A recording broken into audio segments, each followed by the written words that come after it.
Capítulo 4. Lição 3. Cuide de seus negócios. Em 1974, Ray Kroc, fundador do McDonald's, foi convidado a fazer uma palestra para a turma de MBA da Universidade do Texas, em Austin. Um querido amigo meu, Keith Cunningham, era aluno dessa turma. Depois de uma exposição forte e inspiradora, os estudantes perguntaram a Ray se gostaria de juntar-se a eles num bar que frequentavam para tomar uma cerveja. Ray aceitou gentilmente. "Qual é o meu negócio?" perguntou Ray, quando todo mundo já estava com seu copo de cerveja. Todos riram, conta Keith. A maioria da turma pensou que Ray estivesse brincando. Ninguém respondeu e Ray repetiu a pergunta. "Em que negócio vocês pensam que eu atuo?" Os estudantes soltaram uma gargalhada e finalmente uma alma corajosa gritou: "Ray, não há ninguém no mundo que não saiba que você está no ramo dos hambúrgueres." Ray deu uma risada. "Achei que vocês fossem responder isso mesmo." Fez uma pausa e disse rapidamente: "Senhoras e senhores, eu não atuo no ramo de hambúrgueres. Meu negócio são imóveis." Keith conta que Ray passou um bom tempo explicando seu ponto de vista. Em seu plano de negócios, Ray sabia que o principal foco era a venda de franquias de hambúrguer, mas nunca perdeu de vista a localização de cada franquia. Ele sabia que os imóveis e sua localização eram o mais importante fator de sucesso de cada franquia. Basicamente, a pessoa que comprava a franquia estava também comprando, o terreno em que se situava a franquia da organização de Ray Kroc. O McDonald's é hoje o maior proprietário individual de terrenos no mundo, superando até a Igreja Católica. Atualmente, o McDonald's é proprietário de alguns dos cruzamentos e esquinas mais valiosos não só dos Estados Unidos como também de outras partes do mundo. Keith diz que essa foi uma das mais importantes lições que recebeu em sua vida. Atualmente, Keith é proprietário de lava-carros, mas seu negócio são os terrenos que estão por baixo desses lava-carros. O capítulo anterior terminou com diagramas ilustrando que a maioria das pessoas trabalha para todo mundo menos para elas próprias. Elas trabalham, em primeiro lugar, para os donos das empresas, depois para o governo ao pagar impostos e finalmente para o banco onde fizeram a hipoteca. Quando garoto, não havia nenhum McDonald's por perto. Contudo, meu pai rico ensinou a mim e a Mike a mesma lição que Ray Kroc deu na Universidade do Texas. É a lição 3 dos ricos. O segredo é: cuide de seu negócio. As dificuldades financeiras são muitas vezes o resultado direto de se trabalhar toda a vida para outras pessoas. Muita gente chegará sem nada ao fim de sua vida de trabalho. Novamente, uma imagem vale 1000 palavras. Aqui está o diagrama da demonstração de renda e do balanço que descrevem o conselho de Ray Kroc. Nosso atual sistema de ensino se concentra em preparar a juventude para os empregos por meio do desenvolvimento de habilidades acadêmicas. Suas vidas girarão em torno de seus salários ou, como mostrado anteriormente, na coluna da renda. Depois de desenvolvidas as habilidades acadêmicas, os estudantes vão para níveis mais elevados de ensino a fim de desenvolver suas habilidades profissionais. Eles estudam para tornar-se engenheiros, cientistas, cozinheiros, policiais, artistas, escritores, etc. Suas habilidades profissionais lhes permitirão ingressar na força de trabalho e trabalhar por dinheiro. Há uma grande diferença entre sua profissão e seu negócio. Muitas vezes pergunto às pessoas: "Qual é o seu negócio?" E elas respondem: "Sou banqueiro." Então lhes pergunto se eles são donos do banco.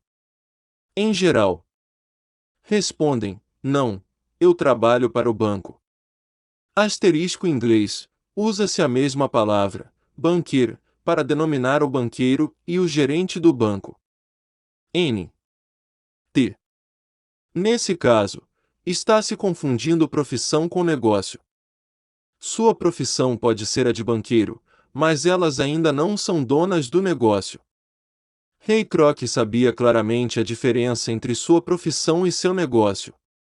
Em uma época ele vendia misturadores de milkshake, e pouco depois vendia franquias de hambúrguer. Mas enquanto sua profissão era vender franquias de hambúrguer, seu negócio era acumular imóveis geradores de renda. Um dos problemas com a escola é que frequentemente você se transforma naquilo que você estuda. Se você estuda, digamos, culinária, você se torna um chefe. Se você estuda direito, você se torna um advogado, e se você estuda mecânica de automóveis, você se torna um mecânico. O erro de tornar-se aquilo para o qual você estuda é que muitas pessoas se esquecem de cuidar de seu negócio. Elas passam a vida cuidando dos negócios de outras pessoas e enriquecendo essa pessoa. Para ter segurança financeira, a pessoa precisa cuidar de seu negócio. Seu negócio gira em torno de sua coluna de ativos, em oposição à sua coluna de renda. Como dito anteriormente, a regra N graus L é conhecer a diferença entre um ativo e um passivo e comprar ativos. Os ricos se concentram em sua coluna de ativos enquanto os demais se preocupam com sua demonstração de renda. E por isso que ouvimos com tanta frequência: preciso de um aumento. Se pelo menos conseguisse uma promoção. Vou voltar a estudar para poder procurar um emprego melhor. Vou fazer hora extra. Quem sabe consigo mais um emprego. Vou me demitir em 2 semanas. Encontrei um emprego com salário maior. Em alguns círculos, estas são ideias sensatas. Contudo, se prestar atenção em Ray Kroc, verá que ainda não está cuidando de seu negócio. Essas ideias todas ainda focam a coluna da renda e só ajudarão a pessoa a ter mais segurança financeira se o dinheiro adicional for utilizado na aquisição de ativos geradores de renda. A principal razão pela qual pobres e classe média são conservadores, do ponto de vista financeiro, o que quer dizer não posso me arriscar, é que eles não têm um embasamento financeiro. Apenas agarram-se a seus empregos. Fazem o que é seguro. Quando o corte de pessoal se tornou a coisa a ser feita, milhões de trabalhadores descobriram que seu chamado maior ativo, sua residência, os estava comendo vivos. Seu ativo, chamado de casa, ainda lhes custava dinheiro a cada mês. Seu carro, outro ativo, os devorava. Os tacos de golfe guardados na garagem e que tinham custado $1.000 já não valiam isso. Sem segurança no emprego, não tinham nada a que recorrer.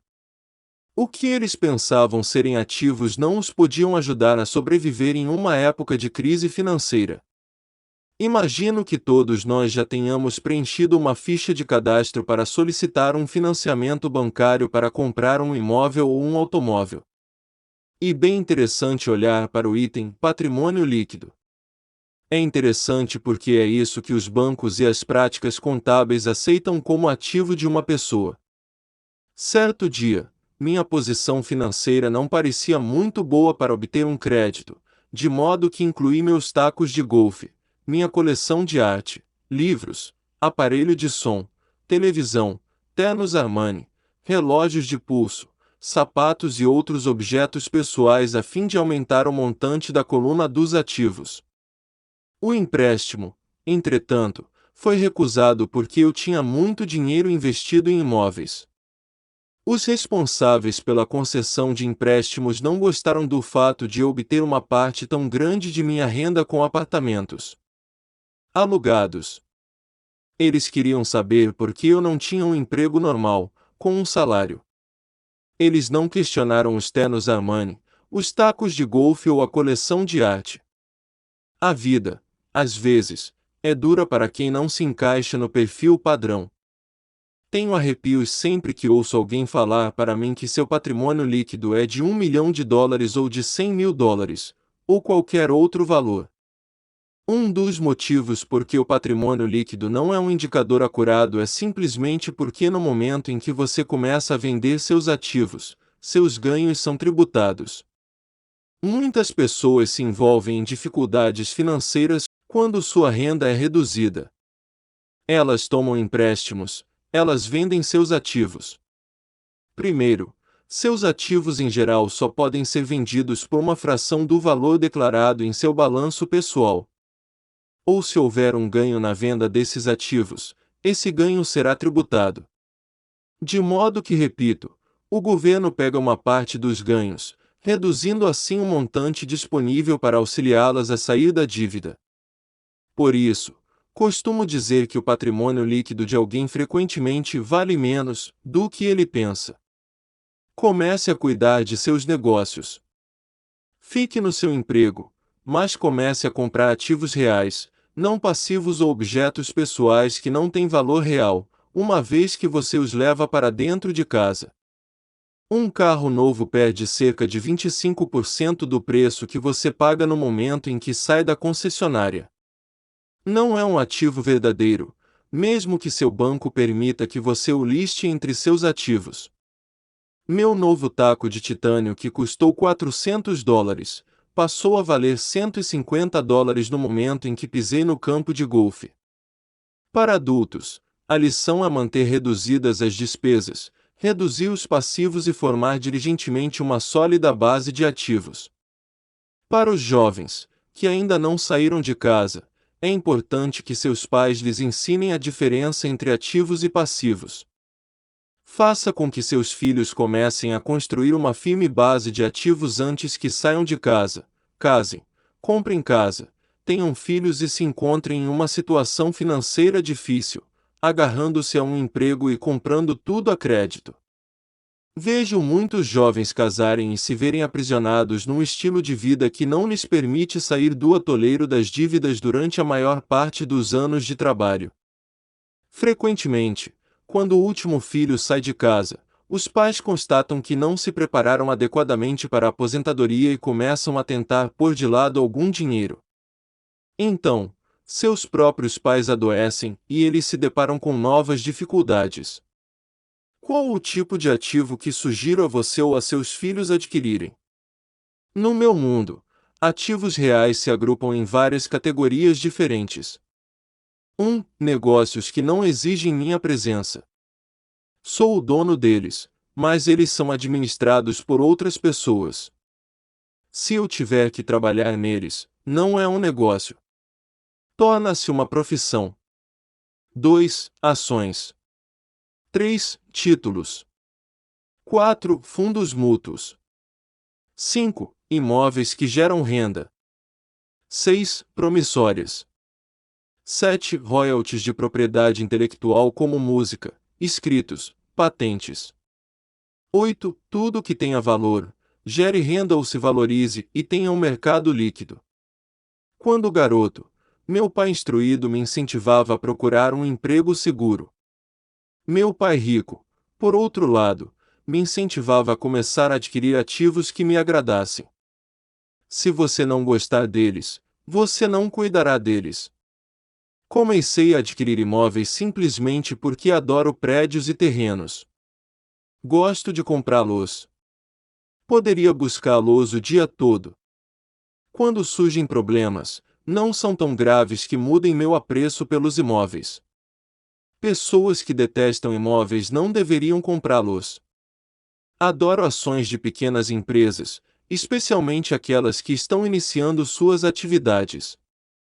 A razão é que sou um empreendedor, não um homem da grande empresa. Quando jovem, trabalhei em grandes organizações como a Standard Oil da Califórnia, a Marinha dos Estados Unidos e a Xerox Corp. Apreciei o tempo que lá passei e tenho boas lembranças, mas eu sabia lá no fundo que não era um homem de organização. Gosto de iniciar empresas, não de dirigi-las. Então compro, em geral, ações de pequenas empresas e, às vezes, até inicio a empresa e depois a levo ao mercado. Podem-se fazer fortunas com a emissão de novas ações e eu gosto desse jogo. Muitas pessoas têm medo de pequenas empresas e as consideram arriscadas, e de fato o são. Mas o risco sempre é diminuído se você gostar daquilo em que está investindo, entendê-lo e conhecer o jogo. Com pequenas empresas, minha estratégia de investimento é desfazer-me das ações no prazo de 1 ano. Por outro lado, minha estratégia para os imóveis é começar com pouco, depois trocá-los por imóveis maiores e, portanto, adiar o pagamento dos impostos sobre os ganhos. Isto permite que seu valor aumente acentuadamente. Costumo ficar com os imóveis menos do que 7 anos.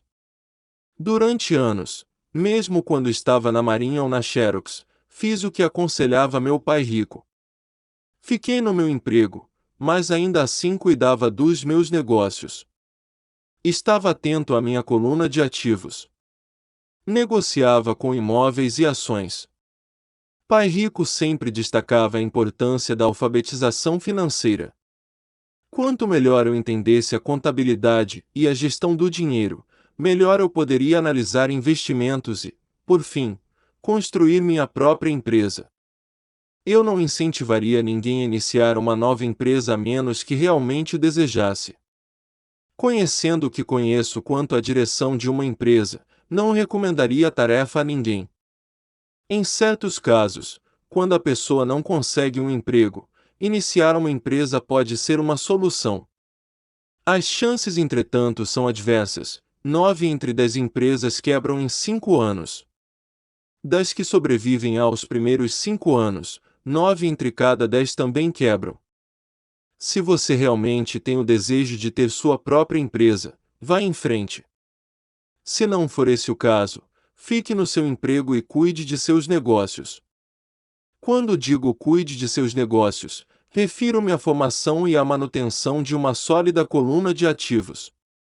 Se $1 entrar nela, nunca o deixe sair de lá. Pense deste modo: uma vez que $1 entra na coluna dos ativos, ele se transforma em seu empregado. O melhor do dinheiro é que ele trabalha 24 horas por dia e pode fazê-lo durante gerações. Fique no seu emprego, seja um ótimo empregado, mas construa essa coluna de ativos. À medida que seu fluxo de caixa cresce, você pode comprar alguns artigos de luxo. Uma distinção importante é que os ricos compram os artigos de luxo por último, enquanto pobres e classe média tendem a fazê-lo antes. Nos Estados Unidos, os pobres e a classe média frequentemente compram itens de luxo como casas grandes, diamantes, peles, joias ou barcos porque desejam parecer ricos. Parecem ricos, mas na verdade estão afundando em dívidas. As pessoas que já têm dinheiro, os ricos a longo prazo, constroem primeiro sua coluna de ativos. Então, com a renda gerada por sua coluna de ativos, compram os artigos de luxo. Os pobres e a classe média compram artigos de luxo com seu próprio suor, sangue e com a herança de seus filhos. Um luxo verdadeiro é uma recompensa por ter investido e desenvolvido uma coluna de ativos. Por exemplo, quando minha mulher e eu oferimos uma renda maior com nossos apartamentos, ela comprou sua Mercedes. Ela não fez nenhum trabalho extra, ou arriscou sua parte, porque os imóveis compraram o carro. Contudo, ela teve que esperar durante 4 anos enquanto o portfólio de imóveis crescia e finalmente começou a gerar suficiente renda extra para pagar o carro. Mas o luxo, o Mercedes, foi uma verdadeira recompensa. Ela provou que sabia como aumentar sua coluna de ativos. Esse carro significa muito mais para ela do que apenas outro carro bonito. Significa que utilizou sua inteligência financeira para adquiri-lo. O que muita gente faz é comprar compulsivamente um carro ou outro bem de luxo a crédito. Podem estar se sentindo entediadas e desejam apenas um brinquedo novo. Comprar um luxo a crédito leva alguém, mais cedo ou mais tarde, a se ressentir desse luxo, porque o endividamento se torna um ônus financeiro. Depois que você dedicou seu tempo e investiu em seus negócios, está pronto para acrescentar o toque mágico, o maior segredo dos ricos. O segredo que põe os ricos muito à frente da multidão. A recompensa no fim da estrada por ter dedicado diligentemente seu tempo para cuidar de seus negócios.